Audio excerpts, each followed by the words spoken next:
Olá, queridos amigos. É uma alegria, um prazer muito grande estar com vocês para darmos continuidade aos nossos estudos de André Luiz no canal Espiritismo na Prática. E hoje nós teremos a oportunidade de estudarmos o capítulo 15 de Nosso Lar, capítulo este intitulado A Visita Materna. Nós vamos relembrar que André Luiz tinha acabado de ter uma entrevista com o ministro Clarencio, e o ministro Clarencio sabiamente orientou-o, entendendo que ele ainda não estava exatamente em boas condições para começar a trabalhar, mas disse para ele: olha, você poderá assumir o cargo de aprendiz oportunamente. Evidentemente que ele não poderia usar no mundo espiritual os conhecimentos de médico que ele tinha adquirido na Terra.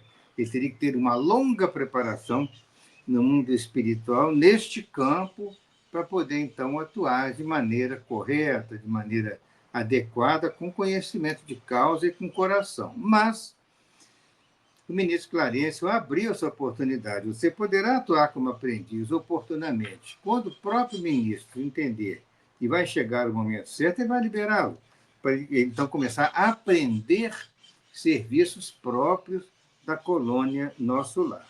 Pois bem, então isso foi colocado, e aí vem, logo depois, não demora muito tempo, e ele diz assim, aí já no capítulo 15: atento às recomendações de Clarencio, procurava reconstituir energias para recomeçar o aprendizado. No outro tempo, talvez me sentisse ofendido com as observações aparentemente tão ríspidas, mas, naquelas circunstâncias, lembrava os meus erros antigos e sentia-me confortado. É preciso ter paciência, ter resignação aos desígnios superiores. E as autoridades espirituais sabem muito bem o que é melhor para aquele companheiro que está em fase aí de uma. Vamos dizer, ele voltou há pouco tempo da desencarnação dele, passou por uma temporada longa no umbral, estava sendo atendido em nosso lar, estava em fase de recuperação, estava em fase de reintegrar-se no conhecimento da colônia. Então, isso aí dependeria, agora daí para diante, ser analisado a melhor forma, o tipo de serviço melhor que ele poderia fazer, isso vai estar em análise. Mas uma coisa muito importante é a questão da visita materna, como é intitulado este capítulo. Né? Os fluidos carnais compelem a alma a profundas sonolências. Em verdade, em verdade, apenas agora reconhecia que a experiência humana, em hipótese alguma, poderia ser levada à conta de brincadeira. A importância da encarnação na Terra surgia-me aos olhos, evidenciando grandezas até então ignoradas. Considerando as oportunidades perdidas, reconhecia não merecer a hospitalidade de nosso lar. Clarencio tinha dobrado as razões para falar-me com aquela franqueza. É porque quando nós estamos encarnados, muitas vezes nós, em nossa conduta pessoal, nós desenvolvemos certas atividades que não são muito adequadas ou que dificultam depois o nosso acesso a atividades do mundo espiritual. Então é preciso que a gente tenha calma, tenha paciência, tenha resignação aos desígnios do alto, que já foi um grande passo, né? Um grande presente para o André Luiz, ele ser atendido na colônia Nosso Lar, e ali futuramente vir a tornar-se até um cidadão de nosso lar, mas ele tinha que caminhar passo a passo, um dia após o outro, para que então lhe fosse oferecida essa oportunidade de iniciar um trabalho, vamos repetir, como aprendiz. Passei dias entregue a profundas reflexões sobre a vida. No íntimo, grande ansiedade de rever o lar terreno. Abstinha-me, porém, de pedir novas concessões. Os benfeitores do Ministério do Auxílio eram excessivamente generosos para comigo. Adivinhavam-me os pensamentos. E se até ali não me haviam proporcionado satisfação espontânea a semelhante desejo, quer dizer, o desejo de voltar a algum tipo de trabalho, é que tal propósito ainda não seria oportuno. É preciso, né, chegar no momento certo. É preciso que a pessoa esteja verdadeiramente em condições, esteja preparada para este início. Aí continua André Luiz. Calava-me então resignado e algo triste. Lísias fazia o possível por alegrar-me com seus pareceres consoladores. Eu estava, porém, nessa fase de recolhimento inexprimível, em que o homem é chamado para dentro de si mesmo, pela consciência profunda. É como se ele entrasse num profundo estado de introspecção, passando a analisar tudo que ele fizera na última existência e o que ele poderia, né, desenvolver daí para diante, como que ele poderia relacionar-se, né, com os cidadãos, com os habitantes de nosso lar. A hora que fosse dada a ele a oportunidade de trabalhar, que ele estava disposto a se dedicar ao máximo, a empreender o melhor de seus esforços. Então, tudo isso ele estava nesse estado assim de uma autoanálise, né? Esse estado de introspecção que é importante a pessoa fazer essa análise pessoal. Um dia, contudo, o bondoso visitador penetrou radiante no meu apartamento, exclamando: adivinhe quem chegou à sua procura? Aquela fisionomia alegre, aqueles olhos brilhantes de Lísias não me enganavam. Minha mãe, respondi confiante, olhos arregalados de alegria, e minha mãe entrar de braços estendidos. Filho, meu filho, vem a mim, querido meu. Não posso dizer do que se passou então. Senti-me criança, como naquele tempo em que brincava à chuva, pés descalços na areia do jardim. Abracei-me a ela carinhosamente, chorando de júbilo, experimentando os mais sagrados transportes de ventura espiritual, de alegria. Beijei-a repetidas vezes, apertei nos braços, misturei minhas lágrimas com as suas lágrimas. Não sei quanto tempo estivemos juntos, abraçados. Afinal, foi ela quem me despertou do enlevo, recomendando: vamos, filho, não te emociones tanto assim. A alegria também, quando excessiva, costuma castigar o coração. Ou seja, qualquer sentimento em excesso pode ser prejudicial. A alegria excessiva, no caso aqui, a mãe dele estava alertando a ele. Em vez de carregar minha adorada velhinha nos braços, como fazia na terra nos derradeiros tempos de sua romagem por lá, foi ela quem me enxugou o pranto copioso, conduzindo-me ao divã. Estás ainda fraco, filhinho. Não desperdices energias. Sentei-me ao seu lado e ela cuidadosamente ajeitou-me a fronte cansada em seus joelhos, afagando-me de leve. É como se ele deitasse, né, ao colo dela, afagando-me de leve, confortando-me à luz de santas recordações. Senti-me então como o mais venturoso dos homens.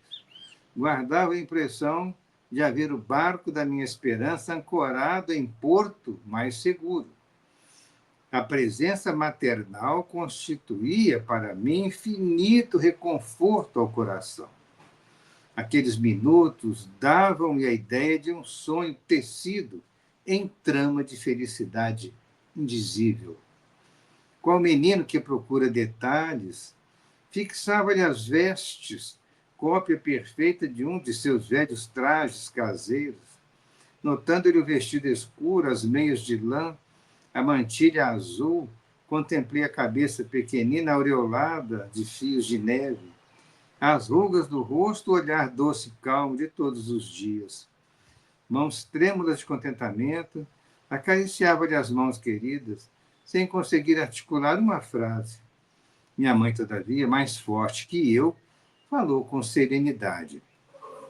Nunca saberemos agradecer a Deus tamanhas dádivas. O Pai jamais nos esquece, meu filho. Que longo tempo de separação. Não julgues, porém, que me houvesse esquecido. Às vezes a providência separa os corações temporariamente, para que aprendamos o amor divino. É uma frase muito significativa. A providência, às vezes, separa os corações temporariamente. Mas por que motivo? Para que aprendamos o amor divino. Na separação, parece que o amor se torna muito mais forte. É o que aconteceu. Claro que a mãe dele não o havia abandonado. Por questões vibratórias de pensamento, por ter passado ele quase 9 anos em zonas inferiores, ele não estava em condições de visualizar a mãe.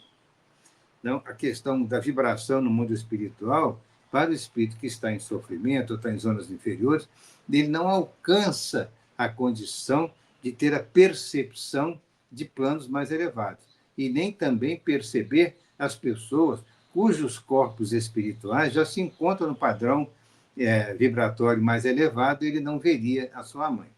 Mas a mãe dele sempre orava por ele, lá dos planos superiores, onde ela se encontrava, estava em colônia superior ao nosso lar, e ela pediu ao ministro Clarencio, que era amigo dela, do Ministério do Auxílio, em nosso lar, para que velasse pelo filho, para que no primeiro momento que houvesse condições, o Clarencio pudesse, então, retirá-lo de lá e iniciar a sua recuperação no parque hospitalar de nosso lar.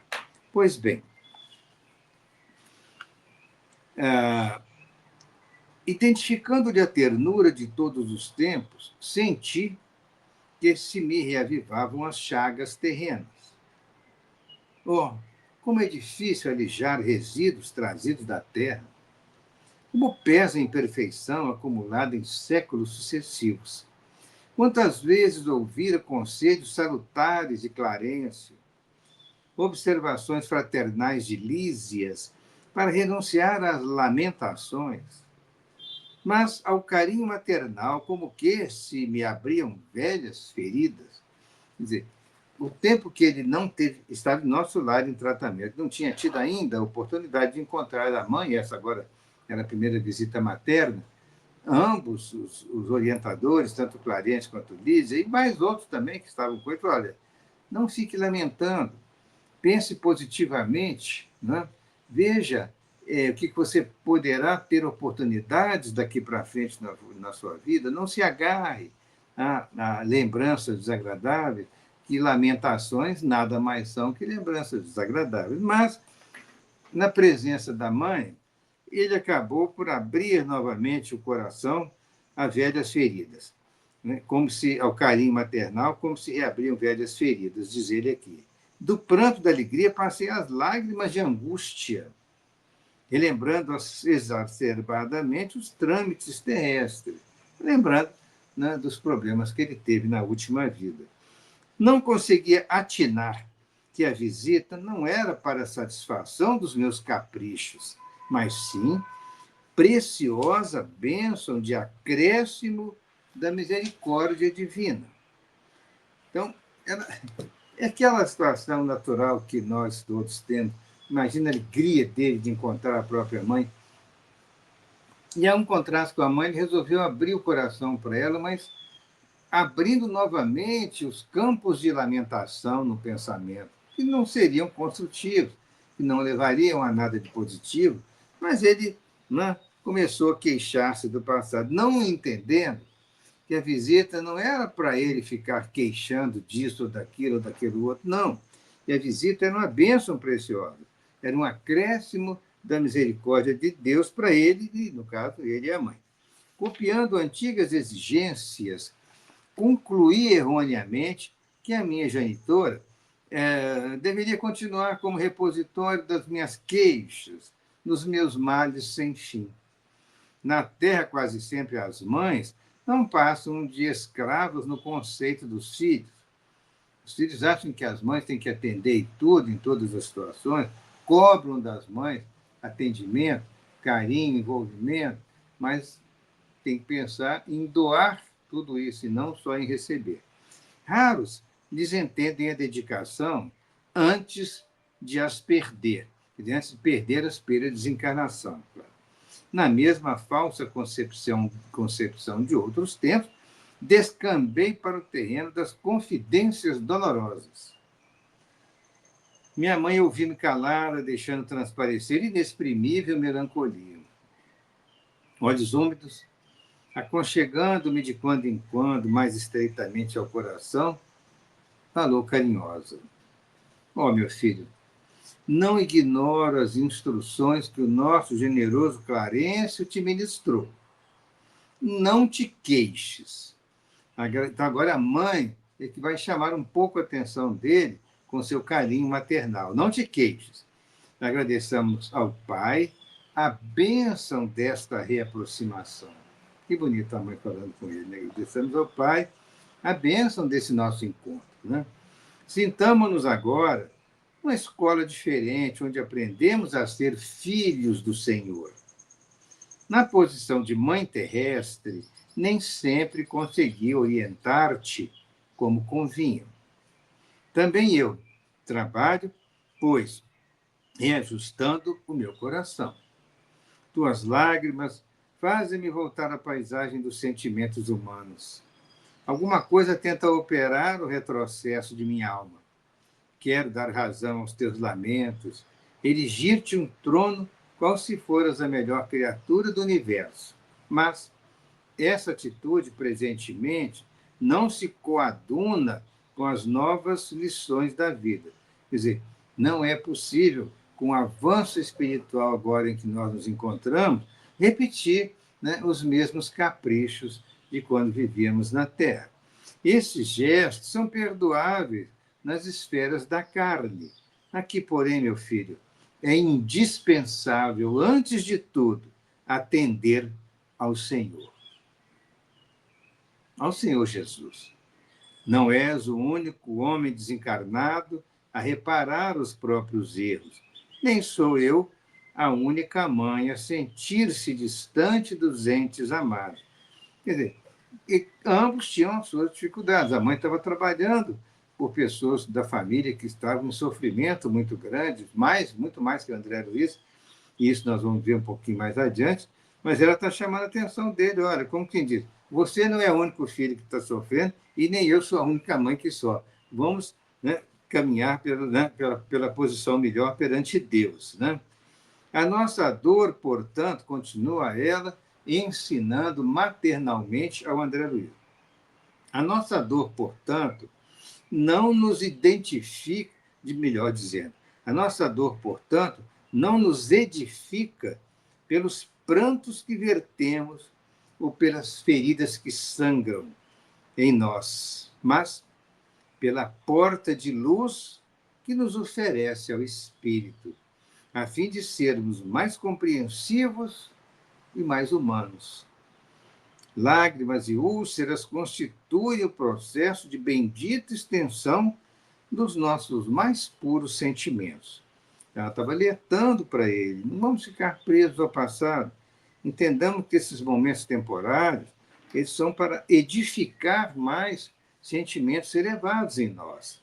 Depois de longa pausa, em que a consciência profunda me advertia, solene, a minha mãe prosseguiu. Então, André Luiz já estava ali, né, com a sua mente inteiramente aberta, o coração receptivo, para ouvir todos os conselhos da sua mãe. Ele entendia que, por ser ela não somente a mãe maravilhosa que fora, mas por agora, no mundo espiritual, ela ter uma posição bem mais avançada, ela estava perfeitamente em condições de orientá-lo daqui para diante do melhor para ele fazer na existência espiritual, certamente. Se é possível aproveitar estes minutos rápidos em expansões de amor, por que desviá-los para a sombra das lamentações? Regozijemo-nos, filho, e trabalhemos incessantemente. Modifica a tua atitude mental. Conforta-me a tua confiança em meu carinho. Experimento sublime felicidade em tua ternura filial, mas não posso retroceder nas minhas sagradas experiências. Olha que ensino importante que ela está passando a ele, né? Eu vou até reler esse pedacinho, que é importante demais. Ela modifica a tua atitude mental, conforta-me a tua confiança no meu carinho, experimento sublime felicidade em tua ternura filial, mas eu não posso retroceder nas minhas experiências. Amemo-nos agora com o grande e sagrado amor divino, a forma como Jesus nos ensinou, na verdade. Amai a Deus, quando foi questionado a Jesus, mestre, qual é o maior mandamento da lei? E ele, com grande sabedoria e poder de síntese, colocou: amai a Deus sobre todas as coisas, de todo o teu coração, a expressão é um pouco mais longa, amai a Deus sobre todas as coisas, e ao próximo como a ti mesmo. Então, ali, no mundo espiritual, eles têm que rememorar os ensinos de Jesus para que eles possam amar uns aos outros agora com o grande e sagrado amor divino, com o amor que Jesus nos ensinou, que Jesus ensinou baseado nas leis de Deus. Pois bem, aquelas palavras benditas me despertaram. Guardava a impressão de fluidos vigorosos que partiam do sentimento materno, vitalizando meu coração. Minha mãe me contemplava desvanecida, mostrando um belo sorriso. Ergui-me respeitoso, beijei-a na fronte, sentindo-a mais amorosa e mais bela que nunca. Que beleza esse encontro, que maravilha. Que riqueza espiritual, que presentes que eles receberam de Deus, essa oportunidade desse reencontro.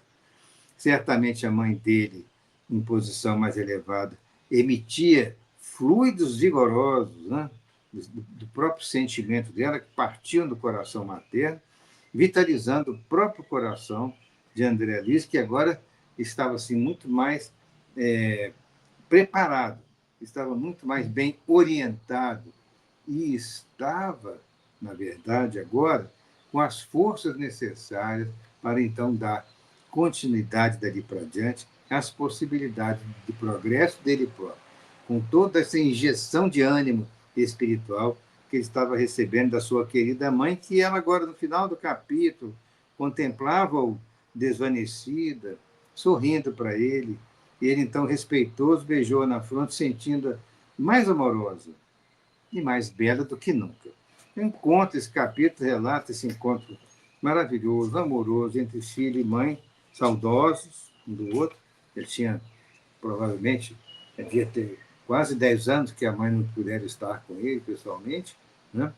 E agora estavam juntos ali, trocando essas impressões, e ele, André Luiz, nutrindo-se do alimento espiritual que daria dali para diante muitas forças para ele, coragem e resignação diante de tudo que ele recebesse dali para diante de orientação, de conhecimento, de ensinamento e de oportunidade de trabalho no campo espiritual, que certamente ajudaria muito no seu próprio progresso. Nós agradecemos o carinho, os queridos irmãos, e rogamos que a paz do Divino Mestre possa estar sempre em nossos corações. Muito obrigado a todos. Um abraço.